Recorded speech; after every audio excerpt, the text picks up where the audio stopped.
ரூ. 1000 கொடுத்தது சந்தோஷமாண்ணா. 2000ன்னா எங்களுக்கு இன்னும் யாருக்கும் எதிர்பார்க்க தேவையில்ல.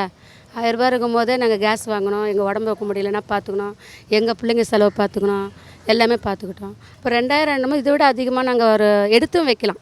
இந்த ரூ. 1000 நாங்கள் செலவு பார்த்தாங்கன்னா இந்த ரூ. 1000 நாங்கள் இன்னொரு ரூ. 1000 எடுத்தும் வைக்கலாம். எடுத்து வச்சுட்டு எங்களோட தேவையை நாங்கள் பூர்த்தி பண்ணலாம். இது ரொம்ப மகிழ்ச்சியாக. அப்புறம் ரூ. 8000 கூப்பன் தரேன் நினைக்கிறாங்க. அந்த கூப்பனில் வச்சு நாங்கள் எதனா வாங்கணும்னா தான் மேற்கொண்டு அந்த கூப்பனை கொடுத்து நாங்கள் வாங்கிக்கலாம். காலை உணவு திட்டம் ஃபஸ்ட்டு 5வது படிக்கிற பிள்ளைங்களுக்கு மட்டும்தான் இருந்தது. இப்போ 8வது படிக்கிற பிள்ளைங்களுக்கு மட்டும் தரேன்னு நினைக்கிறாரு. அது ரொம்ப மகிழ்ச்சியான விஷயம். இந்த திட்டத்தை வெளி மாநிலத்தில் வேறு நிறைவேற்றுறேன்னு சொல்லியிருக்காங்க. அப்புறம் மகளிர் உரிமை திட்டம் நம்மளோட தமிழ்நாட்டில் இருக்கிற நிகழ்ச்சி இது திட்டத்தை வெளி மாநிலத்தில் அதை அறிமுகப்படுத்துகிறேன்றாங்க. அப்படி இருக்கும்போது நம்ம முதல் இடத்துல இருக்கிற மாதிரி இருக்குது. நம்மளோட இதுவை வெளி மாநிலத்தில் நடத்தணுன்ற போது அது நம்மளுக்கு மகிழ்ச்சியாக தான் இருக்குது.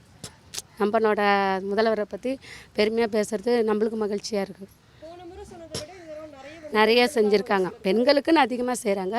இன்னும் இதை விட அதிகமாகவே செய்கிறாரு. தமிழ் புதல்வன் திட்டம், புதுமை பெண் திட்டத்தில் 1000 ரூபான்றது 1500 கொடுத்துருக்காங்க. இன்னும் மகிழ்ச்சி. பிள்ளைங்க இன்னும் கொஞ்சம் ஆக்டிவாக இருந்துட்டு இன்னும் படிக்காத பிள்ளைங்க கூட வரதுக்கு வாய்ப்பு இருக்குது. நிறையா படிக்கணும், நிறைய மக்களுக்கு ஏழை எளிய மக்கள்லாம் படிக்க முடியல அப்படின்னு இருக்கும்போது இந்த ஸ்கீம் மூலிமா நிறைய வாய்ப்பு இருக்குது. இன்னும் படிக்கிறதுக்கு கொஞ்சம் உற்சாகமாக இருக்குங்க. இந்த திட்டத்தினால நல்லா பண்ணுறாரு. செய்கிறது தான் சொல்லுவாங்க, சொல்கிறது தான் செய்கிறாங்க. இதுக்கப்புறம் என்ன இருக்குது?